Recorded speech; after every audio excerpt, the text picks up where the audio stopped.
আসসালামু আলাইকুম। আজকের ভিডিওটা আমার জন্য খুবই কষ্টদায়ক।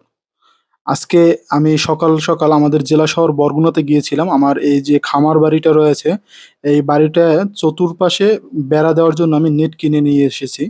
তো আমার ইচ্ছা ছিল যে আমি নেট দিয়ে বেড়া দিয়ে দেবো যেন অন্য কোনো ধরনের ক্ষতিকারক যেগুলো কুকুর, বিড়াল, সাপ বা অন্যান্য যে কীটপতঙ্গ রয়েছে তারা যেন আমার বাড়ির ভিতরে না ঢুকতে পারে, কোনো ক্ষতি না করতে পারে। কিন্তু আল্লাহ চাইলে তো আর ক্ষতি এড়ানো সম্ভব না। ক্ষতি আমার হয়েই গেছে। আমি বরগুনা থেকে সেই মালামাল কিনে আমি দুপুর নাগাদ আসি এবং আমি এই ভেড়াগুলো সকালে আমি এই আমার খামার বাড়ির ভিতরে ঘাস খাওয়ার জন্য গাছের সাথে বেঁধে রাখি। তো সকাল, সকাল খুব ভালোই ছিল। তারা খাচ্ছিল। আমি বরগুনা থেকে এসে তাদেরকে আবার দড়ি থেকে ছাইড়ে দিই মুক্ত করে। তারপর ঘাস-টাস খাইয়েছিলাম এবং তাদের খাওয়া-দাওয়া হওয়ার পরে আমি দুপুরে যখন বাসায় আসি, তখন আবার গাছের সাথে বেঁধেছিলাম, বেঁধে রেখেছি এবং বেঁধে রাখার পরে আমি ছিলাম না ওই জায়গায়। যার কারণে ২ টা কুকুর এসে আমাদের যারা পাশে ছিল পরবর্তীতে তারা বলছে যে ২ টা কুকুর এসে আমার এই একটা ভেড়াকে আক্রমণ করে এবং আক্রমণ করে তাকে কামড় দিয়ে তাকে এক পর্যায়ে মেরেই ফেলে এমন একটা অবস্থা। তো আসলেই এটা আমার জন্য খুবই কষ্টদায়ক। কারণ আমি আ আপনারা জানেন যে আমি নতুন খামারি এবং আমি খামারটা কেবল শুরু করতেছি। আর এই ভেড়া ২ টা আমি শখ করেই কিনেছিলাম আসলে। আমার এখন পর্যন্ত ভেড়ার জন্য যে ঘর, সেই ঘর রাখার জন্য ঘর প্রস্তুত হয়নি এবং কোনো কিছু আসলে আমি গুছ করতে পারিনি। তারপরও আমার চোখে পছন্দ হয়েছিল। তাই আমি এই ভেড়া ২ টা কিনেছিলাম ৳৫,৫০০ য়। আ এটা ২ টা একটু বাচ্চা টাইপের, অনেক বড় ভেড়া না। তো এর জন্য হয়তোবা ওরা প্রতিরক্ষা করতে পারেনি, ওদের নিজেকে রক্ষা করতে পারেনি। আর সবচেয়ে বড় কথা হলো ওদেরকে একা রেখে যাওয়াটা আমার একটা বোকামি ছিল। আ এটা আসলেই আমাকে খুব কষ্ট দেয়। আজকের ভিডিওটা করতে আসলে আমার কষ্ট হচ্ছে।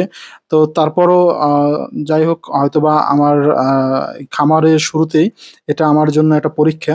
আল্লাহ আমাকে এই পরীক্ষায় ধৈর্য ধারণ করার তৌফিক দান করুক। সকলে আমার জন্য দোয়া করবেন, আমার এই খামারের জন্য দোয়া করবেন। যে এই সকল প্রতিবন্ধকতা যেন আমি এড়িয়ে চলতে পারি এবং আমি যেন আরো সামনে এগিয়ে যেতে পারি।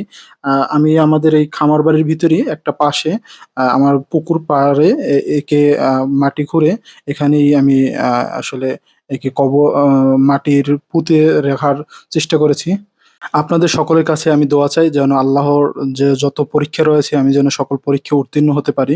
এটা আসলেই আমার জন্য খুবই কষ্টকর ধৈর্য ধারণ করার জন্য।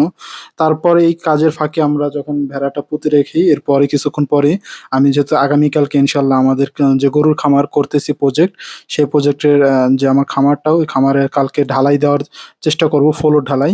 তো এর জন্য আমি ৩০ বস্তা সিমেন্টের অর্ডার করে রেখেছিলাম গতকালকেই।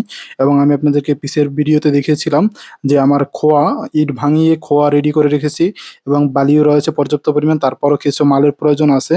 খোয়া আর বালি আগামীকাল আমাকে আবার পৌঁছে দিবে কাজের মধ্যেই এবং সিমেন্টটা আজকেই পৌঁছে দেয়। তো ৩০ বস্তা সিমেন্ট নিয়ে এসেছিল গাড়িতে করে। তাদেরকে আমি টাকা বুঝিয়ে দেই। আমার যে টাকা আ এই যে সিমেন্ট কুড়াই বাবদ হয়, টাকা বুঝিয়ে দেই এবং তাদের একজন আমাকে সহযোগিতা করতেছিল। আমার যে ঘরটা, ওই ঘরের ভিতরে সিমেন্টগুলো রেখে দিচ্ছিল। তো আমি আসলে কোনো কাজবাজেই মনোযোগ ছিল না। কারণ আমি আ খুবই আ নিজে হতাশাগ্রস্ত অবস্থায় হয়েছিলাম। ভেড়াটা যখন মৃত্যু সংবাদটা শুনলাম যে কুকুরে কামড় দিছে এবং কামড়িয়ে আহত করে তাকে হত্যা করেছে। তো আমি আসলেই এটার জন্য খুবই মর্মাহত ছিলাম। যার কারণে আজকে কোনো ধরনের বিকালে কোনো কাজেই আমার মন বসেনি।